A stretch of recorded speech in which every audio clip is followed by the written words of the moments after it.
can't accept the loss, I'm hard-headed. There's a little bit of madness to my method. Many falling off that fine line that I'm treading. I risk anything to be great, and I'm not letting nobody rob me of my victory. Number one, that's what I'm meant to be. When by any means, only thing that makes sense to me, I can make nice or make history. I got that dog in me, yeah, turn me up. Big energy, got the crowd going nuts. I got that dog in me, Annie up. I take on anyone, I don't need a one-on-one. I got that dog in me, yeah. I'm talking all bite, no bark. I could rip your squad apart. I got that dog in me, so what's up? Yeah. So what's up? And we're a little late, but we're here. Another week. It is great to be back. I cannot hear. Oh, wait. There you are. Now I hear you. We are back. I'm having some difficulties. Something went on with the old computer and everything, but here we are, folks. We have made it. We are live. How you doing today, Seth? Great, man. Great weather. Beautiful day. It was a glorious day here in sunshiny South Carolina, where it's a brisk 70 degrees right now. Wonderful. I love it. No humidity. None. That's a first. Usually it's like 100 degrees humid around here. So today, folks, we're actually going to hit you with two of our segments. We're going to be doing a six-pack, which you came up with some very good questions. So whenever we hit that, you could ask me, and then we'll do just a role reversal, I guess, in some ways. We'll be also doing a little buy and sell on some direct questions. He will, of course, answer those first. But first, we're going to get into some headlines. And there are three headlines. This is 3 and out. We're going to basically pick three headlines. The first one of which, Atlanta made the switch. Kirk Cousins has been benched. He's been playing absolutely horrible the last few weeks. He's thrown only one touchdown, 9 interceptions. Of course, they go with their brand new, highly touted rookie that they drafted, surprisingly, this past offseason during the NFL draft, Washington Huskies' very own Micheal Penix Jr. Seth, you are a Falcons fan. Is this something that you've been waiting for like the last couple weeks? Yeah, I mean, about 3 weeks ago, I was starting to hear a few people talk about it. You know, Cousins was playing so bad, and they had that 3-game losing streak. I mean, you know, this past Monday, they got the win, but it was basically in spite of Cousins. You know, he was pretty bad again. So I feel like your only chance of the playoffs is just giving this guy a chance. I mean, the Bucs obviously have been playing a lot better than you, even though the Falcons are only 1 game behind. But I mean, Cousins has been so bad. I mean, you just got to give the young guy a chance. And even if you don't make the playoffs, at least he's getting valuable experience. Right. I mean, he's only been in a few games, and he has a great arm. You know, he has a quick release. I don't know. It's a lot for a rookie to be dependent on down a playoff stretch. But, you know, it's like I said, if he doesn't get them in, at least going into next year, you already have something to build on.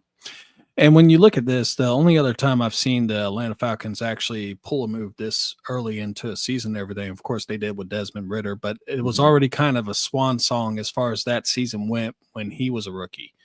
And you look, of course, you know, Micheal Penix has a little bit higher pedigree than what Ridder had when he came in from Cincinnati. But you look at the numbers and everything for the past really 5 weeks, ever since they played the New Orleans Saints. And, you know, the most points that the Falcons have actually put up is 21. And that was against the Minnesota Vikings, which that is not bad, but they also gave up 42. Yeah. I think those points were kind of just added on at the end of the game, basically, because the Vikings had such a big lead.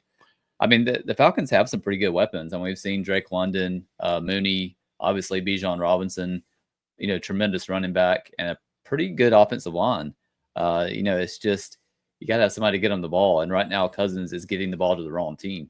Right. So, yeah, I mean, I think it's worth a shot. I mean, of course, it's going to be risky with a rookie this late in the season, but I don't think you're going to overtake the Buccaneers with the way Cousins is playing. No. And like they always said, the metaphor is shoot your shot, and you don't know unless you try. Yeah. The only thing that I would be worried about is if this actually backfires and could actually cause some irreparable damage as far as like what his psyche goes through. Right now, you're putting a young man, I mean, he's 24, but, you know, a rookie into a position where you are making that playoff push, but also at the same time, I have to go with it at this point. The more I think about it and everything, because when they first did it, I was like, well, shit, you might as well ride out with Cousins until you're eliminated. Well, why not just go for it and try to make that push? I mean, you're only one game behind. Yeah, I think it signals pretty much that Cousins is done, even though they gave him all that money. I don't see him coming back next year, after this. I guess crazier things have happened, but at least, you're going into a 3-game stretch where you have the Giants, the Commanders, and the Panthers. So it's not like you're playing the Steelers, the Chiefs, the Ravens or anything. So, yeah, it's a fairly manageable schedule. I'm just kind of excited to see what he can do because we've seen what Cousins has been doing, and it's not going to cut it. Yeah, and like talking about what they're talking about doing with Cousins, and reading up on the subject and everything like that. There's a clause in his contract to where the money that would be owed to him the following 2 years, where his cap hit wouldn't really affect them, was if they release him after June 1st. And I was sitting there and I was thinking to myself, I mean, it worked out for Denver. And I mean, of course, they released Russell Wilson. They got to sit there with that dead cap space of $49.5 million. And when they're doing this, of course, that puts them in the hole. But Bo Nix has just been balling. I mean, the team looks great. In fact, we're going to be covering that game in a little bit. But they lucked out big time. Yeah, they did. The way the Falcons, it looks like, is if when they release Cousins, they're going to take a $40 million hit. Yeah. I mean, it's rough. It was a big gamble. Everybody knew his age and his injury history. So, it just seems like those Falcons usually don't work out. Those decisions usually don't work out for the Falcons. And this is another one of those examples. Yeah. Unfortunately, it feels a little like what happened in between when Michael Vick got arrested and when Matt Ryan became y'all's quarterback. So, yeah, in a way. Yeah. So, the next thing we have up, the NBA ratings are down. So, we're going to go to basketball and then we switch it right back to football. So, I was reading up on this as well. ESPN, the ratings have dropped 28%. Yeah. And this is crazy because we've talked about this before. There's never been this much talent in one game at any particular time. In fact, there's no talks of expansion. So, Seattle, you got to wait a little bit longer. And, you look at what the NBA is doing, a lot of different people are saying it's different reasons. Shaq said it's because they're chunking up too many threes. Outkick founder Clay Travis says, no, it's politics. Of course. Yeah. I mean, players are, taking games off, load management. Gilbert Arenas, the least popular one. So I won't even comment on that. What he says. Yeah. It's one of those things where you're like, come on, dude, that's backwards thinking. And also you look at what some people, of course, thought is like the cord cutting. And it's not that either, because the NFL and all the other sports would be affected with that too, but they're not. In fact, if you actually look at some of the studies and everything right now, sports is as popular as it has ever been. So what do you think it is? Is it a combination of everything? Is it, I do feel like it's a combination. I mean, you had, a fantastic playoffs and World Series, even though I'm not a big baseball fan, with the Dodgers and Yankees being, involved. And then I'm trying to think, who did the Dodgers play in the World Series? Yankees. That's right. So, I mean, you had a lot of interest in baseball. And then, of course, college football and pro football right in the middle, the meat of those seasons, when the NBA starts. I've always said I feel like the NBA should really just start basically the beginning of January or maybe the end of December and go through like late July or early August, when the only other thing you have going on is baseball. So you don't have to compete as much with football. But I think it's like they're saying, just the style of play, jacking up 3-pointers constantly. Everybody thinks they're Steph Curry all of a sudden. Even the big men think they're Steph Curry, just taking ridiculous shots. And, there's very little defense being played anymore. It's almost like an all-star game out there with the threes and the lack of defense. And, I mean, it's just a lot of players coming over from other countries that people aren't familiar with, even players that are good. It just takes a while for people to get to know them because they didn't see them in college. You have all these guys now that just jump after 1 year to the pros, or sometimes they'll play overseas 1 year and then come into the pros. So, a lot of times people just don't follow them through their career before they get in the pros, and you don't know who they are. It just, I don't know. It's a combination of things, but for me personally, I haven't had much interest in the NBA until it gets close to the playoffs. I just feel like there's so many games, and it really doesn't matter what you do between November and January, unless you come out of the gates like 2-20 or something. You can still get back in it. I mean, half the league gets in the playoffs. So yeah, it's a problem they're going to have to figure out. But 28%, that's a significant drop. Yeah. So I don't care who you are. That's huge. And what's crazy about it, they just signed a new deal where it's $77 billion in rights fees and stuff like that with Amazon, ESPN, and a couple others and everything. And, as far as like Clay Travis said, the reason why he's saying it's politics is because he said that, as far as sports goes, they have all this information that is to their disposal and they just choose not to see it. Like as far as left-wing politics, which this is in politics, so that's why I really am not going to like dive into that. But in some cases there was, of course, with Colin Kaepernick back in the day, the backlash that the NFL got with the kneeling at the flag and stuff like that. I'm not 100% sure if it's that, but I think it's really, in my personal opinion, I think it, like you said, the way that the game changed, as far as it's more, jumpers as opposed to I'm going to dunk on you and you're going to like it.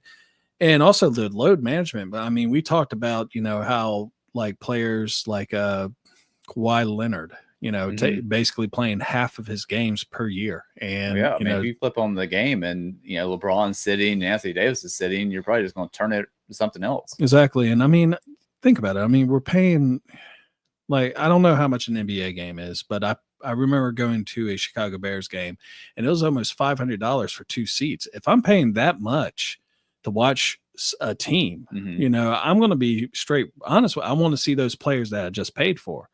I want to be able to pay for the fact that, I just spent $200 on these tickets and you need to, you're the reason. Your $250 million salary is the reason I'm paying $200. Another big thing for me personally is just a lack of rivalries. I don't feel like you have the dislike, of other teams like they used to have. Like when we grew up. Yeah, I mean, that was just the biggest thing to me that was fun about the NBA is you had Bulls, Pistons, Lakers, Celtics, even Lakers, Trailblazers, it just like there was all these great rivalries where the teams just absolutely hated each other and they weren't buddies, off the court. They weren't friends. I mean, they might have been friends off the court, but once they got on the court, these guys were just going at it. Yeah. They weren't taking nights off. I mean, it's a different, just a different era. I mean, uber talented players everywhere in the NBA. I mean, just extraordinary athletes. So that's not the problem. But to me, you have to have compelling storylines. And this early in the season, if you don't have that, it's like, what's really drawing you in? Do you think it also might be, someone cited it as LeBron fatigue?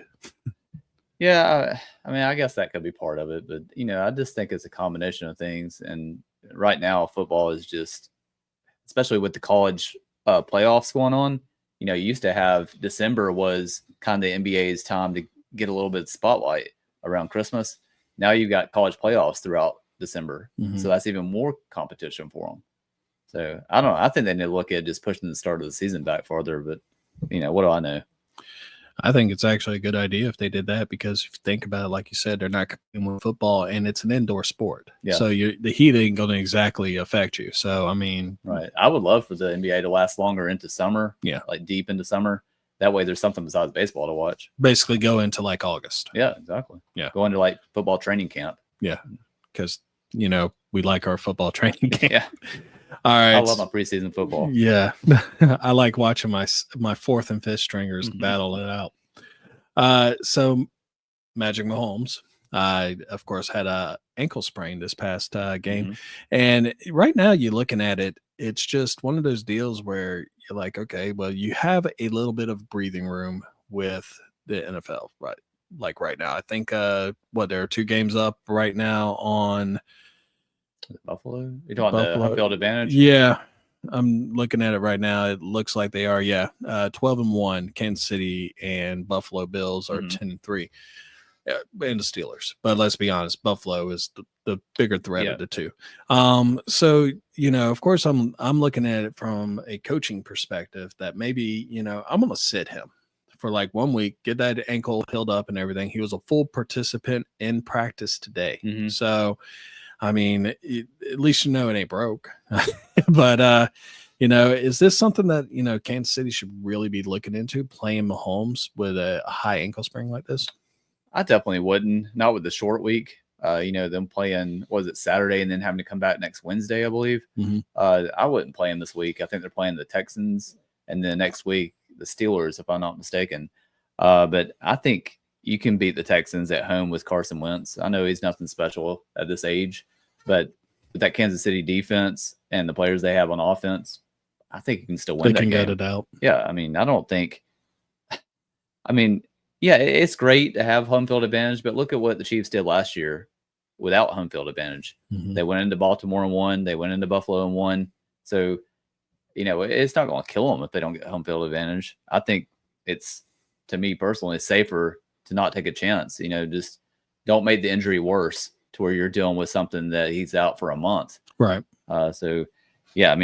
Mahomes, he's always going to want to come back in. I think they said that wasn't he arguing with Andy Reid about coming back in this past week? Yes. So no matter what, he's going to want to come back in. He's a gamer. Yeah. And I know a lot of people, I'm seeing a lot of QB rankings and stuff like that Mm-hmm. now.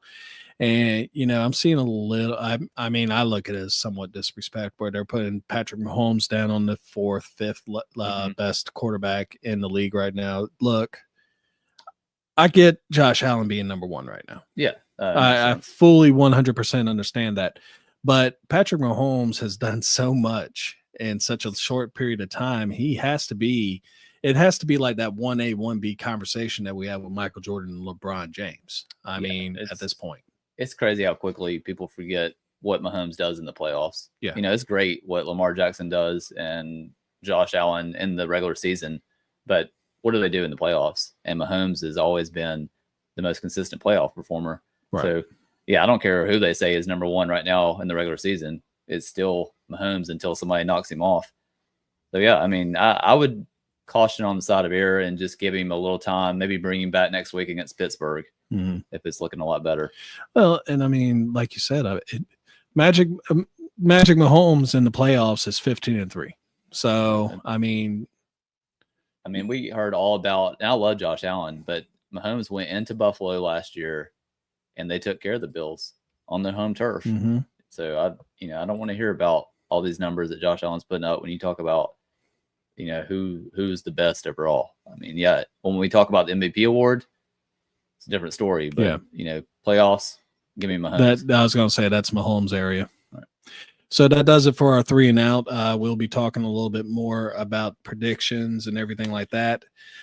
We can go right on into the 6-pack, which this was yours. You had a lot of great ideas as far as this goes. Well, I can't remember some of them. Did you write them down? I might have to. I actually did. We also talked about, the first one is who is the biggest upset alert for week 1 of the college football playoffs? Yeah. I should be asking these questions to you. What do you think? Who do you think is the biggest? Here. Yeah. There we go. I'm always the one answering these questions. Yeah. All right, go ahead. Hit me up. So we got some pretty compelling matchups starting out with Notre Dame and Indiana tomorrow on a Friday. That's pretty cool. Yeah. But who do you think is, on the biggest upset alert this weekend? You like how I didn't put anything on there, right? Yeah, I like that. So, this is one of those that I actually want to speak from on the heart, and you look at all the matchups. You got Notre Dame against Indiana. That's going to be a solid defensive game, but I think Notre Dame's going to take Texas, Clemson. We had varying opinions on that one. You brought it a little bit closer. I said it was a little bit further gap. I think Texas is going to kill them. That's just me. And then the last game is Penn State against SMU. I think that's going to be a little bit closer than a lot of people think. You're looking at SMU's speed that they have on, especially on offense. God knows their quarterback and their running back are lightning fast. And you look at the defensive side of Penn State and the discipline that they have on that side. Mm-hmm. So that leaves one game that I honestly think is going to be the upset special for this week. And I'm not the only one that really thinks it. I wish I would have downloaded a clip of your boy David Pollock stating it as well, that he thinks that Tennessee will go into the horseshoe of Columbus, Ohio, and take down the Ohio State Buckeyes. Oh, all right, give it up. I don't know if it's going to happen, but I like your thinking. Man, I haven't heard that from Pollock, but yeah, that's going to be a tough chore. But out of those 4 games, I mean, I think Tennessee probably has the closest talent compared to Ohio State. You know, I know they're talking about maybe getting 30,000 Tennessee fans in there. We'll see if that actually happens. But yeah, the 4 games, I think I agree with you. That's probably the biggest chance of the upset. But then SMU, I think, does have a chance. That is a strong second candidate right there. And like you said, the speed factor, watching Penn State against fast teams like Ole Miss last year in the bowl game, it made Penn State look slow. And I know Penn State has a great defense, but will the speed, be a bit much for them since they don't see it on a regular basis outside of Ohio State? So yeah, that'll be compelling to say the least. So number 2, if you're the Jets, would you consider Aaron Rodgers as your starter for one more year, or is it clean slate time? I went back and forth on this basically ever since you asked me. And, part of me being, and we got some comments from Isaac, but I'll talk to you a little bit on that one. And the way that I look at it is it's drama with Aaron Rodgers. It's, he's not really having that bad of a season. He looks horrible compared to what we're used to seeing, but he's actually having a better season with the Jets than he did his last season with Green Bay, if you look at the overall stats. Yeah, his stats don't look that bad. But just outcomes. Yeah, I was gonna say when you have the interception from Leonard Williams from Seattle, when he ran it back and made a record, everything's a record nowadays. And that's another issue I have sometimes, but he just looks beaten, like literally, it was having fun. Yeah, I mean, well, he went to New York. I mean, you're going from Green Bay, one of the smallest markets, and to where you were basically like Jesus walking around for the first 10 years that you played there, and you made shuts a stink. I mean, it's rumored that you're a coach killer. And someone actually asked me who did he fire? Well, he had a hand in Mike McCarthy. And I don't know about Say, but Mike McCarthy, he definitely had a hand in him getting canned. And it's just showing a list to the GM of your new team that you just got it traded to. I mean, what are you? You're a quarterback. Yes, you were a great quarterback at one time, 4-time MVP, 4-time All-Pro, Super Bowl winning, but you can't come in and make demands like that. You always kind of had everyone on a leash on you retiring, and it feels like you're doing the same damn thing now. Almost holding the team hostage, kind of.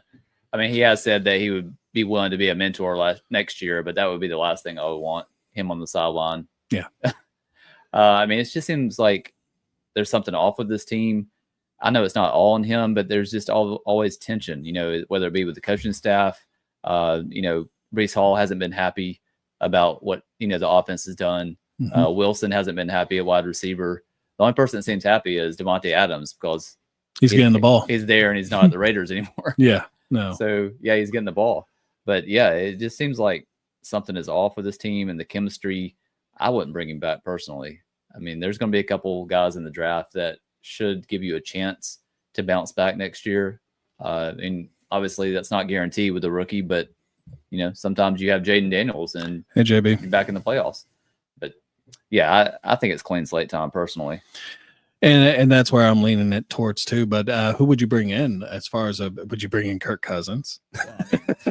As far as you mean like a backup type person? Well, I mean, I'm going draft. Well, you're going draft, but I mean, you look at where they're going to be drafting at. By that time, they're going to be looking at like Milroe or possibly Milroe, but you kind of want to say that Jalen Milroe would be like late first round, early second round type deal. Would you go in like second or third round? I got my notes over there if you want to read them off. Or do they trade up? I mean, I wouldn't put it past the Jets to trade up. I mean, it's one of those things where Sanders, Cam Ward, are they that much better than the 3 and 4 guys? Are they worth trading up for? I mean, the Jets, just off the top of my head, the Jets and the Raiders are the 2 big ones that need somebody. So and Giants. Yeah. I mean, that's true. But nobody cares about the Giants. So, not even Giants fans. Number 3, still a few weeks away, but we're getting close to Black Monday. Which NFL coaches do you see getting the axe? Off the top of my head. Or how many, I should say. Oh, there's going to be a few. The only ones that I think that are kind of safe with because of what they were actually given would be Antonio Pierce, even though I think he is still on that bubble. Ooh, I think he's gone. You think he's gone? Well, yeah, I mean, winning 2 games. I mean, it was a great story last year. He looked so defeated in that game against the Falcons the other night. I mean, I know they've had a ferocious season, but his body language did not look good in that game. Well, I mean, what can you do if you're Mike Davis? Say, hey, you're going to win with either Aiden O'Connell, Gardner Minshew, or Desmond Ridder. You're not giving them many options. No. His quarterback is in this coming draft. Yeah. One guy I think is definitely gone is Doug Peterson. Yep.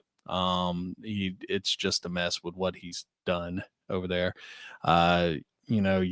What other names do I have on my paper? You got Kevin Stefanski, which I'm questionable on that one. Mike McCarthy. We already have 3 openings currently with the Saints, the Bears, Saints, and the Jets. Yeah. So, I wouldn't put it past Raheem Morris getting fired if it ends badly this season for the Falcons. Personally, I could see it happening. I don't think that's going to happen. I'm not a really big person on firing the coach after one whole season. I'm not either, but I don't think people were really the Texans did excited about that hire in the first place. So no, I know you weren't. So we're looking at maybe a total of 6 or 7 openings by Black Monday. Yeah, I mean, well, let's look at the East. You got Dave DeBall, who could be gone with the Giants, which he doesn't deserve, but I still could happen. You look at the AFC South, you're looking at Doug Peterson. So that's 2. You look out to the NFC West. Really, no one really rings a bell there. Mm-hmm. You look out to the NFC North. Well, Eberflus already got fired, and Kevin O'Connell looks like a coach of the year candidate. Yeah, I like him. And Dan Campbell is doing his thing. I mean, it's a loaded division other than on my team. What do you think about stacking the Colts? Yeah, I think he's saddled with Anthony Richardson. That's his problem.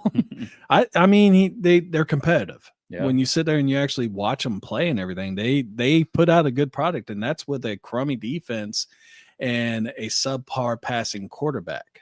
So but you've seen what he's done within his first 2 years. Do you think maybe another guy like Ben Johnson could get more out of AR, or do you think he just is what he is? I think he is what he is, but I mean, I'm hoping that they wouldn't go after Ben Johnson because I want the Bears to go after Ben Johnson. I'm just throwing a name out there, offensive guru. Well, you look at like Cliff Kingsbury has been mentioned in a couple things. Marcus Freeman from Notre Dame has been thrown around a good bit. Joe Brady from the Buffalo Bills. I mean, there's a lot of great names out there. Ken Dorsey. Dorsey's done a real nice job this year. Yeah. So, I mean, Kellen Moore. I mean, there are teams, offensive coordinators, and I've never been a big fan of college coaches jumping from the NFL, from college to the NFL, because it normally doesn't really work out that well. Jim Harbaugh has been kind of the exception. Yeah. But, other than that, that's how I feel about that. Yeah. Let's jump to number 4 real quick. After seeing what Barkley, Jacobs, and Henry have done this season, is the running back position back to being a priority? It should be. I mean, from a coaching standpoint, you look at the fact that, it bounces out the game. It does so much more for your game, for your offense, because me quick kneading on the table. My cat is like headbutting my table. So you look at what they have done. I mean, Barkley, we kind of saw coming. Derrick Henry surprised a lot of people. Josh Jacobs, the way that you talked about, next year is his down year. So just be ready for that. Don't draft him next year if you're a fantasy football. Trade him this offseason if you're Packers. Exactly. So it should be, because you're looking at some of these teams now. Of course, they don't really have the bell cows that, they had when we were watching Emmitt Smith, Walter Payton, and all the boys in the 1990s, Eddie George. But it should be a position that they really look at, because not only if you have a great running game, does it throw off the opposing team's defense, but you also get that time of possession, and it gives your defense a chance to get a blow. Yeah. They can sit there on the outside just chilling, and then they come in, they just whoop it. So, I mean, me personally, I think as far as a team goes, you want to have that solid running game. For instance, the top 10 teams, and I think my notes are over there, and I say this, all top 10 teams in rushing right now have a chance or either in the playoffs or on the outside. And I think Arizona is the only team that is not. The one team that is in playoff contention in the bottom 10, I want to say is Atlanta. No, Atlanta's in top 10.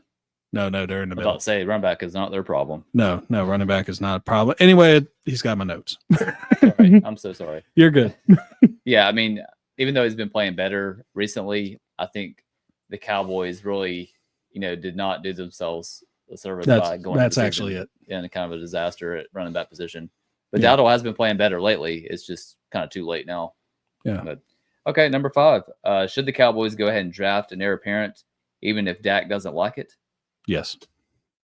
It's time. I mean, Dak Prescott, he's a good regular season quarterback, but the proof's in the pudding. He's not that great. No, I'm good. This one's pretty easy because you might not want to go after him like first round, because by the time you're actually drafting at 6 and 8, you're not going to have any of the top tier talent. You'd probably want to look in the second round where maybe a Carson Beck, Jackson Dart, or someone else, Curtis Rourke, Quinn Ewers, definitely Quinn Ewers. I mean, that dude is like Superman to the Texas faithful. So I'll say he's right down the street. Yeah, exactly. Don't even have to pay much to move him. But I would look in the second round and possibly, you got Dak for 3 more years after this, something like that. Yeah. You already made the mistake of paying the man as much money as you have. Just go ahead and eat it up for another year or two. And then, I know Cowboy fans don't like hearing that, but you're going to need to find something because he's 32 years old. He's dealt with injuries. The offense is great, but you need help on defense more than anything. You really need to have a running mate for Micah Parsons. I feel like the offense has looked just as good with Cooper Rush, if not better, the last couple of weeks. Oh, he's been balling. Yeah, I mean, if Rush can outplay Prescott, then you definitely need to draft a quarterback. But yeah, I would love to see. I'm not a Cowboys fan, but a guy like Jackson Dart, I think would be perfect. It'd be great there. I see a lot of Troy Aikman similarities with Jackson Dart. I think the fans would love him. Accurate.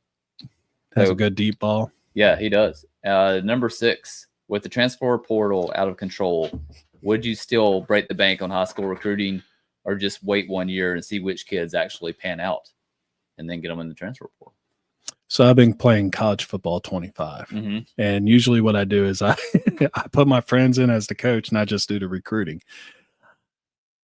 High school, it's really tough because it is open up and everything like that. And, as far as like I understand why Nick Saban left. He got tired of having to try to recruit the same player that he just recruited year before. Re-recruit him, yeah. And it's not a fun deal. And, anyone out there in the Twitterverse and everything, you can comment on this as well. It's just one of those things, like me personally, if I was the recruiter and everything, I'd be so nervous about losing my players that it would kind of make more sense to see who else from other teams is going to be joining this portal. The high school kids, you know what you got. You do have the 4 and 5 stars, but if you're like, say, Ball State or something like that, if you're a lesser known program and you don't have as much money as your Texas A&Ms and stuff like that, then yeah, you might want to focus on the high school side. You want to be able to bring in those players, but you're only going to have them for like a year, maybe 2. Right. And they're going to jump to a bigger program. And they're going to jump to a bigger program because everyone's about that brand now. And as far as that goes, they want to be able to have as many eyes on them as they can, make that extra dollar. I mean, like the backup for Penn State, they're talking about giving him $150,000 just so he doesn't jump ship. Just to play in the playoff game? Is that what you mean? I guess, yeah. I mean, when I heard about that, I was like, that's crazy. Yeah. So it is pretty crazy when you have playoff teams already losing multiple players to the portal. It's like, the portal is at the worst time because it's early December and these guys have to make a decision before the next semester starts. And then they're off the team. But you're going through a playoff run. It's like you worked all this time and then you don't even go through the playoffs with that team. Yeah. It's just they have to figure out something with I think the window. As far as the transfer portal window and everything like that, it should be like sports specific, I guess is a good way to put it. Whereas like football players could have to wait till after the season. Don't make it 2 windows either. Just make it one big window. I mean, if you can't go out there and say, you know what, I want to transfer. And it's like when Shane Beamer, the senior linebacker, walked up to him and said, you know what, I'm going to redshirt. And he was like, how about this? I'm going to just kick you off the team. Yeah. I like that too. It was just like, okay, there you go. But yeah, it's unreal, man. It's just, I mean, this isn't really the question, but the main issue is just how big of a mess this thing has turned into. And now you got Oregon with a guy that just signed 2 weeks ago, a 5-star receiver, and Florida is basically trying to pay him to back out of his, what do you call it, LOI, and just come to Florida. And the guy just signed 2 weeks ago. So it's like, where are you going to draw the line? I mean, this thing is just, it's the Wild West. And it's like there's no rules. And if you're a good team, you're going to be at a disadvantage because you're so focused on playing, like you said, in the playoff games and these bowl games that you don't have a chance to really defend the players that you're getting. So at this point, I'd really focus on transfer portal if I was one of those bigger name teams. Yeah, I mean, for me, if you're a mid-tier team that you don't do that well in recruiting anyway, why spend bukus of money on these high school kids that you don't know are going to come in, whether they're going to be good or not? Just wait and then sign them out of the portal. Yeah. Look at Curtis Wark. Yeah. Look what he did for Indiana. Now they're in the playoffs. Yeah. I mean, I feel like that's basically what Ole Miss does every year. They just sign great players from other teams in the portal. So it's worked out pretty well for them. I mean, Texas A&M went ahead and signed a coach. So and it's just craziness, but hopefully these playoffs will be worth it. So that's the 6. That's the 6-pack. Seth's first 6-pack. Wow. Look at that. That was a big deal. Let's have your notes back, sir. Hey, so it actually did just switch it back over to the one I've been trying to click on for the past 20 minutes. So, all right, folks, we're going to be right back in a second. We're going to be doing a buy and sell, and this time I'm actually going to be asking Seth the questions. Pressure's on. It is. Here's a 6-second thing. Sometimes we agree with it and sometimes we don't. This is buy or sell. Jeez. Sometimes we agree with it and sometimes we don't. The voice is so nice that you have to hear it twice. All right, buy and sell. Basically what's going to happen is I'm going to ask you a pointed question and I want to hear what your honest answer is. First one's pretty simple. The Seahawks will make the playoffs. I don't think they're going to make it. I mean, I think they'll make it interesting, but I don't think they're going to make it this year. 2 of the next 3 games against the Vikings and Rams, they'll have some head-to-head opportunities. I do think the Seahawks are a pretty good team with some nice pieces, but the Rams already have one head-to-head victory against them, and the Commanders currently have a 1-game lead on them in the last wild card spot. The Commanders, they do have a tough one this week against the Eagles, but they close with the Cowboys and the Falcons. So that's pretty manageable right there. I think the inconsistency is what is frustrating with the Seahawks. 1 week, the defense shows up and plays really well, and the offense doesn't show up. And then the next week, the offense shows up and the defense doesn't. So it's just like, which team are you getting week to week? They're just inconsistent. And I just think with the, the NFC, you obviously have the Vikings getting in with 1 wild card. So the Packers and that and division, the Commanders, and then Commanders. It's just going to be too tough, I think, for them to get in this year. But I think I still like their future. I think next year the Seahawks should be a playoff team. So I've said this before, and I'll say it 6,000 more times. I'm selling it because of the Geno Smith factor. Now, in all honesty, I would say that if he was 100% healthy and we knew that he would be playing for here on out, then I would be a little bit more lenient on that because he is in the top 5 in passing right now. I mean, that 14-13 touchdown to interception ratio, not that great player. I don't like that. No. But when you sat there and you watched Sam Howell come in and just basically blow, it was so bad. Yeah. And he was someone that I had such high hopes for last year with Washington. A lot of Commanders let him go after 1 year. Yeah. They're like, please get out of here. Yeah, so we're both selling on that one. Yeah. So number 2, Ben Johnson is going to remain the offensive coordinator for the Detroit Lions. I'm selling that one big time. I think there are currently 3 openings that we talked about, and I believe there's going to be at least 6 or 7 after the season. He turned down a couple of openings last year, one of them being the Falcons, but I think this is the right time for him to move on. I think he's getting close to 40 years old. And, I mean, what else can he prove, with the I apologize. Getting phone calls in the middle of our show. Yeah. No, what's up with that? So, yeah, I mean, I think it's time. He's a hot priority right now. What is it? The offense has been in the top 5 for 3 straight years. Oh, God, yeah. Yeah, no, he's been killing it. I know he's not going to have those elite pieces at whatever team he goes to, but I think when you've done this well for this many years in a row, it's time, it's time to make the jump. I think the Jets obviously would be a good spot just because they do have a lot of pieces outside of quarterback. You got your Breece Hall, good receivers. So I think that would be a pretty good spot also. Other than your Bears, that's a good spot too. Yeah. And that's actually one of the spots that he is supposedly really looking hard at because, I mean, you got a ready-made offense. So, of course, I'm selling this. Some of the teams that we actually have already talked about have decent offenses. It's just they need the right people to actually guide it. The Bears, of course, if he can do this with Jared Goff, imagine what he can do with Caleb Williams. I mean, you're talking about – I'm not bashing on Goff at all, but let's be real. We saw him when he was with the Los Angeles Rams. And, you see him now. It's just one of those deals where, you kind of look at it and you're like, okay, well, this makes sense if he actually goes here. We're talking about, possibly Jacksonville. I mean, Trevor Lawrence, he could probably steer him into, away from oblivion. He'd be a good fit in several spots. Yeah, I mean, you're right. There's offenses that are pretty much ready. They just need a leader.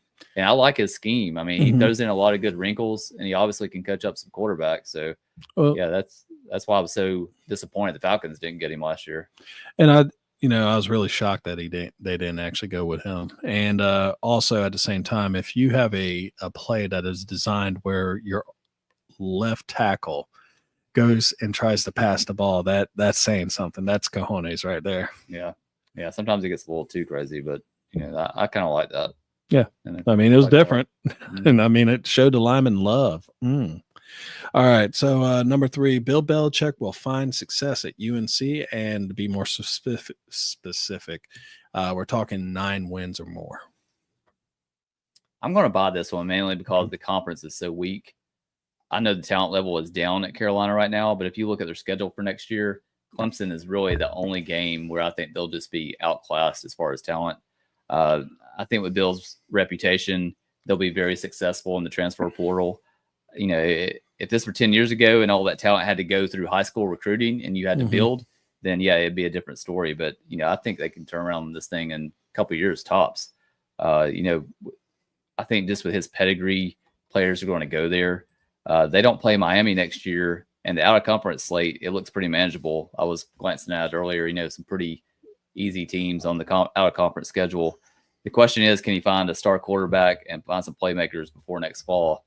And that was his issue, obviously, with the Patriots the last couple of years. We know the defense is going to be set. I mean, no matter what, that defense is going to be legit. If nothing else, at least it adds another interesting team to the ACC. I do think that he'll get it turned around. I don't think they're going to be like a ACC champion or anything in the next couple of years, but I think they can win 9 games. And it ain't like they're horrible, North Carolina, we're talking about this year. So, I got a comment, and I want to see if you could actually see this. He said, Damon Hernandez, who does pop up every now and then on the show. Hey, Damon, how you doing, buddy? He said, thank God he went to UNC and not to the Bears. No, I definitely 100% agree with that. But it didn't seem like any NFL team was really pursuing him that hard. Well, I mean, there was the whole idea that, he was more focused on that record more than actually helping out the team. Yeah, I just think, what is he, 72 years old? 72. He's 1 year younger than Mac Brown, the guy that he's taken over. You just don't see NFL teams really go after the older coaches anymore. It's not like back when the Falcons brought in Dan Reeves in the 90s and he was already way over the hill. You just don't see that much anymore. No, and, you bought it So I'm going to actually sell this. Ooh. I think he's going to actually bring some juice to UNC, and I think that he will be okay. I just don't think he's going to be great. Now, I'm probably wrong. No, I mean, I'm wrong on a lot of things. I don't think it's great. But 9 wins, that's not that difficult in the ACC. Well, I mean, and the way that I look at it is, when he was with the pros, he always went with veterans. And, to me, it really felt like I questioned more on how he was able to develop certain young players. And, when you had Brady sitting there on offense the whole time, just doing his thing over on that side, everything was great. You could sit there and focus on your defense. You could have draft all the linemen that you want, all the punters and kickers before you need a receiver, but you're like, no, I'm going to still draft a kicker or punter. Come on, Bill. That's why you're not in the NFL anymore. But you look at what he will bring them juice. There are some decent teams there. There is Miami. Duke's actually pretty decent too. They picked up a couple bangers in the transfer portal. Syracuse looked pretty good. I mean, it's not as the SEC, it's not the Big Ten, but it is not the Big 12 either. And so I think that he will make them a little more relevant than what they are. They used to be one of the better teams in the ACC, and when we were teenagers, they used to challenge for Florida State. Yeah. Except so, but I'm still selling it because I don't think that the bill. It's a similar thing as what I said with college coaches don't normally fit in the NFL. NFL coaches sometimes do not fit in with the college game. Well, I just saw here that they landed a huge transfer from Alabama. And when I say huge, I mean the size of the guy. I don't know what kind of player he is. But they also got a transfer quarterback from Purdue. What does that do for you? I mean, that sounds very Bill. One I mean, of the worst teams in the country this year. Yeah. I mean, is it an offensive tackle or No, is it a quarterback? Is it a quarterback, Ryan really? Brown from Purdue. I mean, it might actually work with him. He's already working the portal. We'll see. I mean, it'll be fun. It's just adding, I think, a little more spice to the ACC at least. Damien has a question in a second, but we're going to finish up our buy and sell real quick. Number 4, Josh Allen is going to be the MVP. Man. So a couple weeks ago, I think I sat here and we had this same conversation, and I was all on Barkley. I'm buying on this one. It just, the last 2 weeks, I think, have just been monumental performances by Josh Allen. I know they lost one of them to the Rams by a couple points, but man, it just, I think it was like 10 touchdowns, 704 passing yards, and 150 rushing yards in 2 games. Smoking. It's just, you can't play any better than that. And if you just, to me, if you took away Barkley from the Eagles and put Swift back on there, they'd still be a playoff team easily. Right. But if you took away Josh Allen from the Bills, we're talking mediocre at best. I mean, we're talking you're drafting in top 5. Maybe a cellar dweller. But yeah, I think just the way they went out on the road against Detroit and won that game, I think that was like his, just moment that you look back on and you say, that's where he won the MVP right there. I mean, we still got 3 games to go. Who knows? Lamar Jackson is still, I think, in the conversation. But I think it'll be between those 2 guys. And right now, Josh Allen, to me, is the clear favorite. I like that. I'm buying it, too, because I think and Damien, because he's sticking with what we're saying, he says he could see Derrick Henry winning the MVP, which I could see that, too. But I mean, you look at what Josh Allen has been able to do the last couple weeks. I mean, your offense is scoring over 40 points a game. Yeah. In the NFL. I mean, against good teams. Yeah, and I mean, the Rams are no slouch, and what they just did with the Lions is, the Lions got beat up, and more than one way. Yeah, not only did they win that game, or not only did the Lions lose that game, they might have lost their season in that game. They just lost a lot of players. Yeah. So that's interesting you would say that, because it sounds like you're going to sell on the next question, which is number 5. Detroit is doomed with injuries and won't make the Super Bowl. Yes, I am selling on this one. I just think it's too many injuries, and they obviously, when you lose Hutch early in the season, that was a big blow. And they signed a couple guys, and they did pretty well for a little while, but the defense lately has just been struggling. It's just, you can only take so many injuries. I don't care how much depth you have. And now you have guys on offense going down like David Montgomery. So your 1-2 punch, your two-headed beast at running back, and that's now down to one guy. Mhm. And that's pretty significant because I don't think Gibbs has ever carried the load, a whole Not game. like Montgomery does. So, it's going to be interesting. We'll see what happens. I'm trying to think who is their third running back.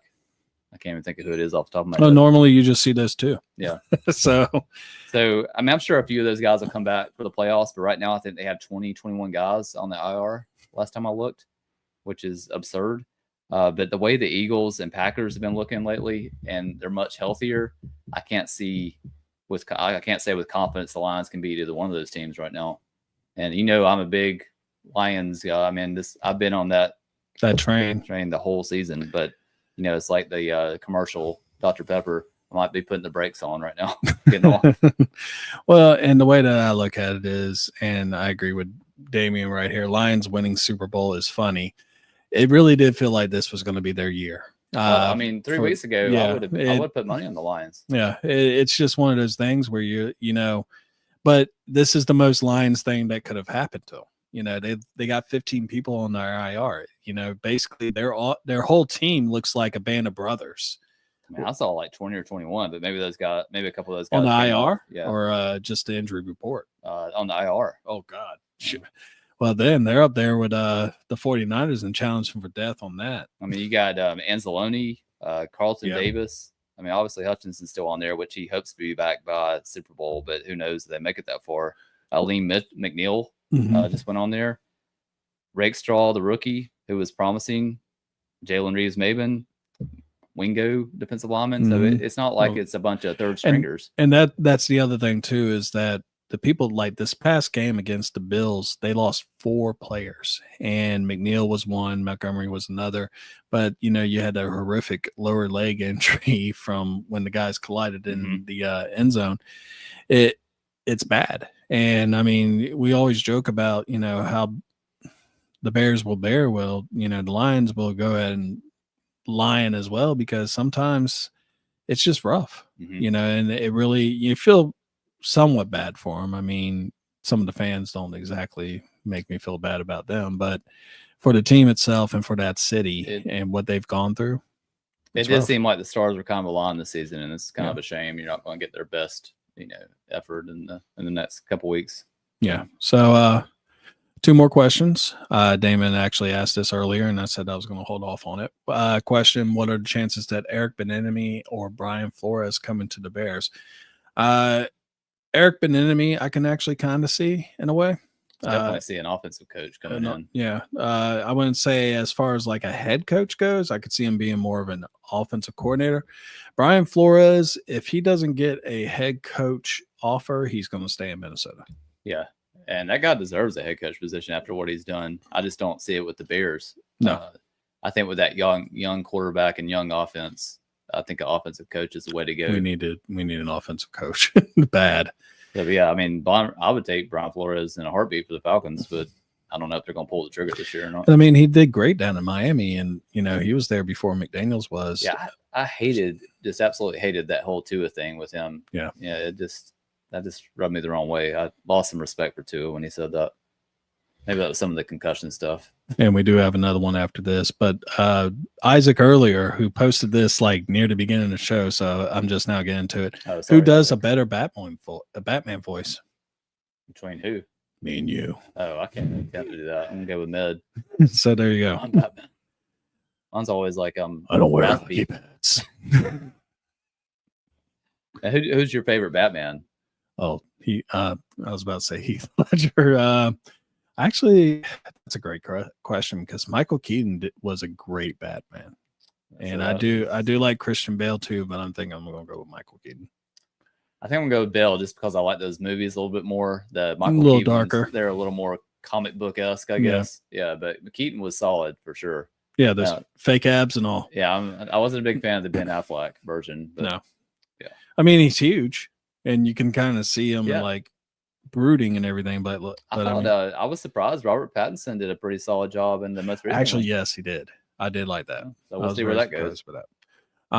And also, Damien, and then Mr. Hernandez says, do y'all think that Dan Campbell's job is in jeopardy if they don't go far in the playoffs, especially after making the NFC Championship game last year? No, I definitely don't.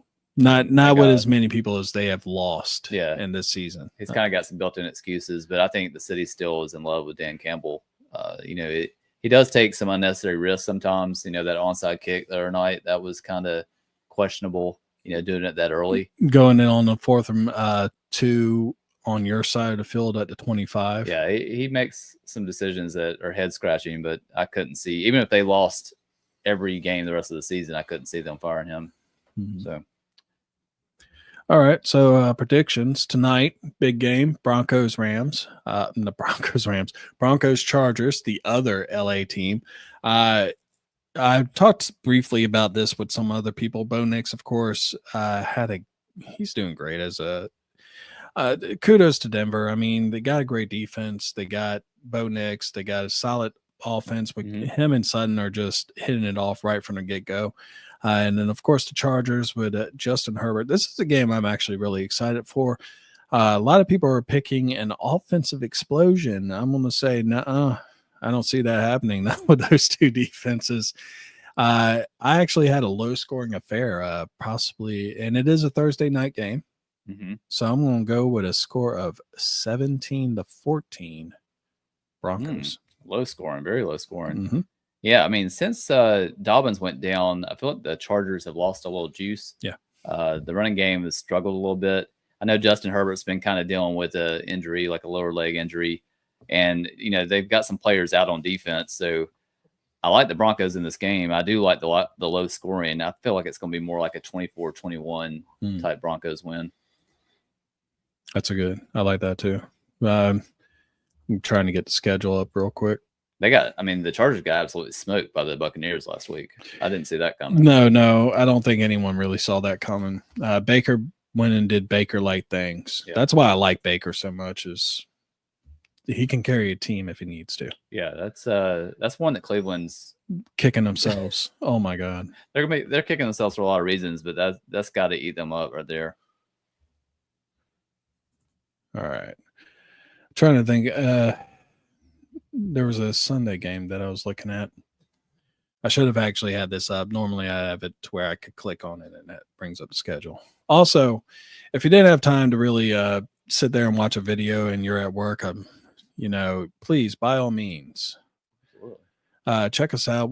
We actually had to redo our Spotify because for some reason our Spotify went out. Not Spotify. Yeah, not the Spotify. So, we really do that more for people that want to listen to our charming voices. Yeah, while you're working. I mean, they're like, hey, the sultry sounds. The sultry sounds of our pipes. I forgot which other games you picked, or no, one was the Sunday night game, and that's what I'm kind of looking around for. All right, no. Game previews. Of course, it's asking. One is Steelers Ravens. Oh, there's a good rivalry. We were talking about the lack of rivalries in the NBA. This is a great one in the NFL. There's a ton of them in the NFL. Oh man, I think I'd have to go with the Ravens. The Steelers have had a good run, but I think the Pickens injury that really limits them as far as their explosiveness. Otherwise at wide receiver, I don't feel like they really have a game breaker. I mean, what do you have, like Jefferson out there, a couple of young guys. And I mean, Najee Harris, he's a solid running back, but I think he's more of like a 3 yards in a cloud of dust kind of guy, not really a game breaker. So yeah, I think the Ravens just have a little more explosive offense. And we saw last week with the Steelers against the Eagles, they're limited right now on offense, especially with Pickens out. Yeah. So give me the Ravens in that one. I'm actually going to go ahead and say the Ravens too, because not only that, you look at TJ Watt was kind of banged up in that game as well. And some of the players on the defense, they were able to contain Barkley, but they couldn't contain Jalen Hurts, which is kind of crazy to say. Some people. AJ Brown. Yeah. I mean, it was just unreal. I mean, AJ Brown got hurt towards the end of the game, but yeah, no, I'm going with the Ravens. And as far as the score goes, it's going to be not as low as what I think tonight's game is going to be, but I'm going to go with kind of like your score, 24-21. Yeah, I think the Steelers always keep them close. But yeah, I think it'll be like a 3 to 4 point game. I agree on that. So the last game that we're going to talk about briefly, we got the Texans and Chiefs or the Eagles or in Washington. Which one do you think I picked? Ooh, I like Eagles Washington better. Let's go with that one then. Yeah, I mean, the Eagles have just been on fire lately. What, they won like 10 straight? Oh, real quick, Damian Hernandez said Chargers 37-30. Ooh, wow, that's high scoring. Yeah, he's expecting an offensive bang. Damn. Well, we'll see on that one. Yeah. So, really interesting game, this one. Jaden Daniels could possibly be putting basically his finishing touches on a Rookie of the Year candidacy. Oh, absolutely. You look at Scary Terry and some of the other players that they have. The defense on Washington's actually been stepping up, but I just think it's just going to be too much Barkley. Yeah, right now the Eagles, they just have it going on, offense and defense. Synergy. And they're just kind of imposing their will on teams right now, between Barkley, A.J. Brown, Devontae Smith is back now, and Hurts is playing as well as he's played. So I just I don't think there's a chance, if Jaden just plays phenomenal in this game, they can win it, because the Commanders have been solid most of the season. I just think the Eagles are just on another level right now. And we talked about last week, I think the corners, the DeJean, however you want to say it. That hit that he put on Derrick Henry. Both those young corners they drafted have worked out really well. And that was their weak spot last year when they were kind of old, long in the tooth at that position. So, yeah, I think the Eagles are just too well-rounded, just a complete team right now. So, unless there's just a couple turnovers by Hurts, I don't see the Commanders winning this one. And I agree with you. I just think that the Eagles are just that team at this point. I would say like 31-24 Eagles. No, I'm going to go a little bit lower and go with 27-21. Okay. A little bit further gap, but, wait, you said 31. 31-24. Yeah, 31-21. Mine's a little bit shorter. So there you go. All right, folks. Well, that will do it for tonight. We will be back. 2 weeks? Are we taking 2 weeks? Well, I know I'm not going to be here next Thursday. Oh, next Thursday is out of town. Christmas. Yeah, we're going to both be gone. So, sorry, you won't be hearing these pipes. I doubt anybody's going to be listening in the day after Christmas anyway. You never know. You never know. That's true. You never know. But I plan on being back the following Thursday. If you're here. So Hernandez said, I wish the Eagles would have kept Swift and we had Saquon. I think any team would be saying that right now. And his team's who? The Bears? He's a Bears fan too. Oh my God. Yeah, no. Yeah, that would be nice, wouldn't it? Yeah, it would be. No, so I guess January 2nd will be our next go. Sounds good. Also, I have something to ask you off air. But anyway, folks, we are out. And you have a wonderful, happy, and safe Christmas, and we'll see you back here Thursday, 7:15.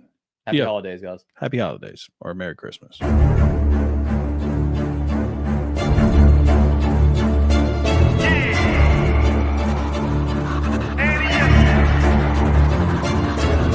can't accept the loss, I'm hard-headed. There's a little bit of madness to my method.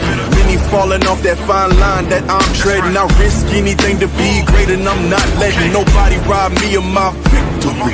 Number one, that's what I'm meant to be. When by any means, only thing that makes sense to me, I can make nice or make history. I got that dog in me, yeah. Turn me up. Big energy, got the crowd going nuts. I got that dog in me, yeah. I take on anyone. I don't need a one-on-one. I got that dog in me.